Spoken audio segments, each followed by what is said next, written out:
अस्सलाम वालेकुम नाज़रीन, मैं मोहम्मद असलम हुसैन सियासत की आलमी ख़बरों में आप सबका इस्तकबाल करता हूँ। सऊदी अरब में आज़मीन हज की तादाद 15,18,000 तक पहुँच गई। मक्का मुकर्रमा में हज सिक्योरिटी फोर्सेस के कमांडर ने एक प्रेस कॉन्फ्रेंस करते हुए बताया कि सऊदी अरब में दीगर ममालिक से हज के लिए आने वालों की तादाद 15,18,000 तक पहुँच गई। उन्होंने मज़ीद बताया कि 30% आज़मीन मक्का रूट इनिशिएटिव के ज़रिए पहुँचे हैं, जबकि आज़मीन की सहूलत के लिए जदीद टेक्नोलॉजी की मदद भी ली जा रही है। वादरे के गुज़श्ता रोज़ दिलहज्जा के पहले जुम्मे को लाखों ज़ायरीन ने मस्जिद हरम में नमाज जुम्मा अदा की। इमाम काबा शेख ताहिर अल मक्कीली ने दिलहज्जा के पहले 10 दिनों की रूहानी फजीलत बयान की। सऊदी अरब में मौसमियात की पेशगोई के कौमी मरकज़ ने खबरदार किया है कि हज के मनासिक के दौरान कई इलाकों में रेतीली गर्द आलूद हवाएं चलने का इम्कान है, जबकि दिन के औकात में दर्जा हरारत में बहुत शिद्दत रहेगी। मौसम की ये पेशगोई ऐसे वक्त में सामने आई है जब सैकड़ों की तादाद में आज़मीन हज इस्लाम की एक अजीम तरीन इबादत की अदायगी के लिए जानिब मक्का रवां दवा हैं। मौसमियात की पेशगोई करने वाले मरकज़ ने कहा कि ज़मीन पर रेत और गर्द आलूद हवाएं चलने से मुतासिर होने वाले इलाकों में नजरान, रियाज, मशरक़ी सूबा, हुदूद शुमालिया के कुछ हिस्से, अलजौफ और तबूक रीजन शामिल हैं। कौमी मरकज़ ने खबरदार किया कि जीज़ान, असीर, अलवाहा और मक्के के ज़मीन के बुलंदी पर वाक़ हिस्सों और पहाड़ी इलाकों में तूफ़ान और बारिश का इम्कान है। मरकज़ ने बताया कि मक्का, मदीना और मुशायरा अल मुक़द्दसा को मिलाने वाली सड़कों पर मौसम में ख़ास तब्दीली होने का इम्कान कम है, अलबत्ता दिन के वक्त दर्जा हरारत में बहुत ज़्यादा शिद्दत होगी। इन मुकामात पर आज़मीन हज की बहुत बड़ी तादाद की नकल व हरकत पहले ही से हो रही है और मनासिक हज के इंतहाई दिन यानी 25 मई तक जारी रहेगी। खदशा है कि मक्के में दर्जा हरारत 47 जबकि मदीने में 44 दर्जे सेंटीग्रेड तक पहुँच जाएगा। हवा में नमी का तनासुब 40% तक रहने का इम्कान है, जबकि खुले मुकामात और मैदानों में रेत के तूफान उठ सकते हैं। अमेरिका के वज़ीर ख़ारजा मार्को रूबियो का कहना है कि हिंदुस्तान और अमेरिका के दरमियान बिल्कुल ही हम आहंगी पाई जाती है। अमेरिकी वज़ीर ख़ारजा ने तेल की कीमतों में इजाफे के लिए ईरान की लीडरशिप और इसके फ्रैक्चर्ड सिस्टम को मौरिद इल्ज़ाम ठहराया। मार्को रूबियो ने कहा कि तेहरान आबना हॉर्मुज़ को गैर कानूनी और मुजरिमाना तौर पर कंट्रोल करने की कोशिश कर रहा है। ये सरासर खिलाफ वर्जी और किसी भी कानून के तहत इसकी इजाज़त नहीं है। मार्को रूबियो ने कहा कि अमेरिका और हिंदुस्तान दोनों बहुत से मुश्तरका मफादात एक हैं। उन्होंने कहा, मेरे ख्याल में हिंदुस्तान और अमेरिका बिल्कुल एक दूसरे से जुड़े हुए हैं और हम आज वज़ीर आज़म नरेंद्र मोदी से इस बारे में बात की है। इनका भी इस बारे में वही मौक़िफ़ है जो अमेरिका का है। मार्को रूबियो ने ईरान के साथ मुज़ाकरात को लेकर कहा कि ईरान के साथ बातचीत करना आसान नहीं है। मार्को रूबियो ने कहा कि ईरान में फ्रैक्चर्ड सिस्टम जिसकी क़यादत बुनियाद परस्त उलमा कर रहे हैं, ताहम उन्होंने यह भी कहा कि हम इन्हें हर मौका दे रहे हैं। मार्को रूबियो ने कहा कि हम मशरिक़ सतह में क़याम अमन के लिए मुज़ाकरात जारी रखे और बातचीत को ही तरजीह दे रहे हैं। उन्होंने कहा कि अमेरिकी सदर मुज़ाकरात के ज़रिए ईरान मसले का हल निकालना चाहते हैं, इसलिए ईरान के साथ बातचीत का सिलसिला जारी है। उन्होंने कहा कि अमेरिका किसी भी हालत में ईरान के न्यूक्लियर ख़तरे को नज़रअंदाज नहीं करेगा। अमेरिका और ईरान के दरमियान कशीदगी एक बार फिर खतरनाक मोड़ पर पहुंच गई है। अमन मुज़ाकरात तातुल का शिकार होते दिखाई दे रहे हैं और इसी दौरान ये इत्तलात भी आ रही है कि अमेरिका ईरान के खिलाफ नए फौजी हमलों की तैयारी कर रहा है। CBS न्यूज़ की एक रिपोर्ट के मुताबिक व्हाइट हाउस में ईरान पर हमलों के ताज़ा दौर के मंसूबे तैयार किए जा रहे हैं। इस खबर के बाद ईरान ने अपनी फ़िज़ाई हुदूद बंद कर दी। रिपोर्ट बताती है कि अगर अगले 24 घंटों के अंदर कोई बड़ा सिफारती मुआहदा ना हुआ तो सदर अमेरिका डोनाल्ड ट्रंप एक बड़ी फ़ौजी कार्रवाई की इजाज़त दे सकते हैं। ताहम रिपोर्ट में यह भी कहा गया है कि अभी हतमी फैसला नहीं किया गया। इस दौरान ये इत्तलात भी सामने आई है कि दुश्मन के तैयारे शुमाली इसराइल में घुस आए हैं। अल जज़ीरा की एक रिपोर्ट के मुताबिक इसराइल ने हवाई हमले के सायरन बजा दिए। इजरायली फ़ौज का कहना है कि जनूबी लबनान की सरहद के करीब करियात शमोना और रोश बांगरा के ऊपर फ़िज़ाई हुदूद में तैयारे का पता चला। अमेरिका की director of national intelligence Tulsi Gabbard ने अपने ओहदे से अचानक इस्तीफा दे दिया। ये डोनाल्ड ट्रंप के लिए किसी बड़े झटके से कम नहीं। अब तक खबरें आ रही थी कि गबार्ड ने यह फैसला व्हाइट हाउस के किसी दबाव की वजह से किया है, लेकिन अब उन्होंने खुद वाज़ेह कर दिया है कि इस्तीफा देने का फैसला इनके शौहर की सेहत से जुड़ा हुआ है। तुलसी के शौहर को बोन कैंसर हो गया है, जिसके बारे में एक जज्बाती पोस्ट करते हुए उन्होंने अपनी लिविंग तारीख का भी ऐलान कर दिया। तुलसी गबार्ड के शौहर इब्राहिम एक निहायत नायाब और ख़तरनाक किस्म के बोन कैंसर यानी हड्डियों के कैंसर से लड़ रहे हैं। तुलसी इस मुश्किल घड़ी में एक लम्हे के लिए भी अपने शौहर का साथ नहीं छोड़ना चाहती। उन्होंने सोशल मीडिया पर एक इंतहाई जज्बाती पोस्ट लिखकर अपना फैसला सुनाया। न्यूज़ एजेंसी तस्नीम के मुताबिक ईरान का कहना है कि वह अमेरिका से किसी रियायत की तलाश में नहीं है और जोर दिया है कि तेहरान सिर्फ अपने हुकूक की बहाली और पाबंदियों के खात्मे का तलबगार है। रिपोर्ट के मुताबिक ईरान वज़ारत ख़ारजा के तर्जुमान इस्माइल बक़ाई ने कहा कि हम अमेरिका से किसी रियायत के ख्वाह नहीं हैं, हम सिर्फ अपने हुकूक चाहते हैं।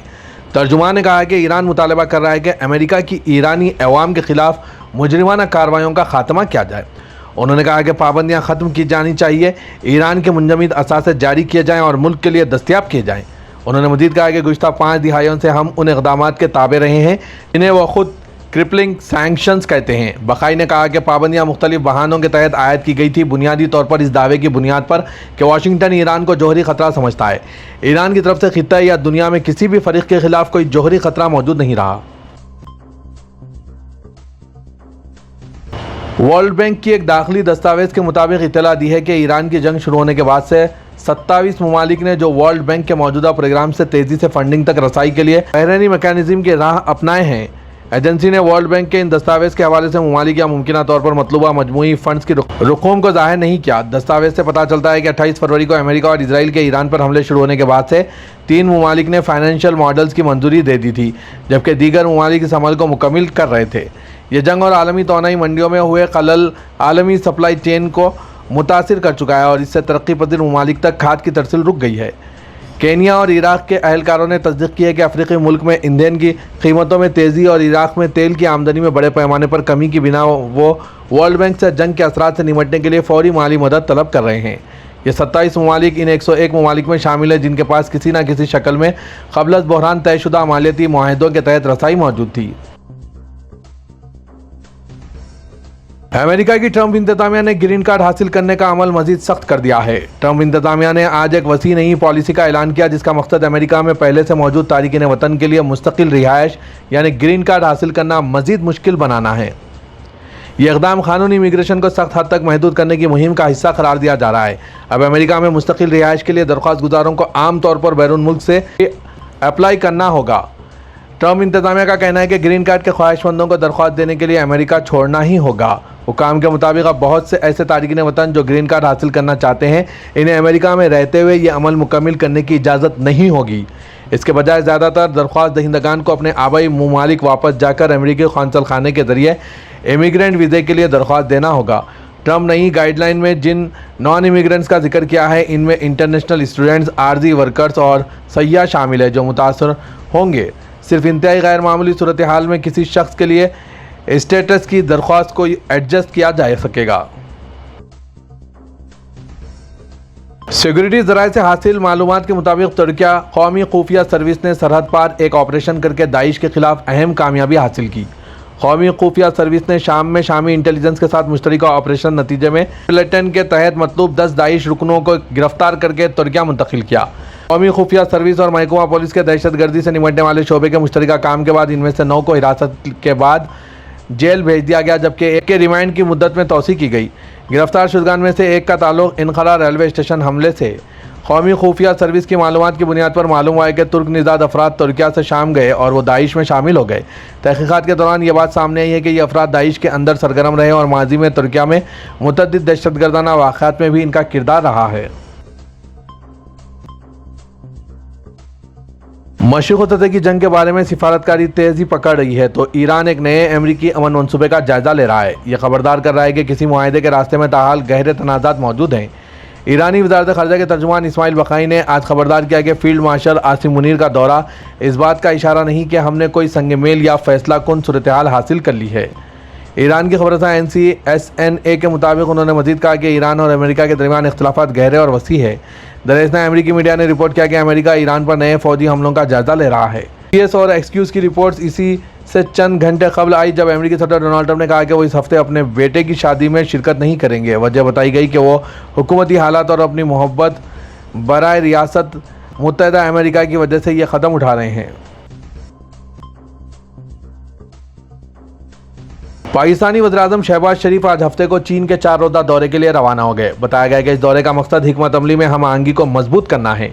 वज़ीर-ए-आज़म पाकिस्तान हाउस के बयान के मुताबिक इस्लामाबाद अमेरिका ईरान जंग खत्म करने के लिए बिलवास्ता बातचीत की खिदमत जारी रखे हुए हैं। शहबाज शरीफ के हमरा नायब वज़ीर-ए-आज़म वज़ीर ख़ारिजा इसाक डार और काबीना के दीगर अरकान और हुक्काम भी मौजूद थे। वज़ीर-ए-आज़म पाकिस्तान अपना दौरा ज़ेजियांग सूबे के शहर हैंगजो के शुरू किए, जहाँ वो IT व telecom, battery energy storage systems और ज़राअत के मौजू पर पाकिस्तान चीन B2B सरमायाकारी कॉन्फ्रेंस की सदारत कर रहे हैं। बाद वो बीजिंग रवाना होंगे, जहाँ वो चीनी क़यादत से मुलाकातें करेंगे, जिनमें सदर शी जिनपिंग और वज़ीर-ए-आज़म की ली चैंग शामिल हैं। शी की तरफ से शहबाज शरीफ की मेज़बानी करना इस माह बीजिंग की जानिब से आला सतही गैर मुल्की रहनुमाओं की मेज़बानी के पस मंज़र में अहमियत इख्तियार कर लिया है।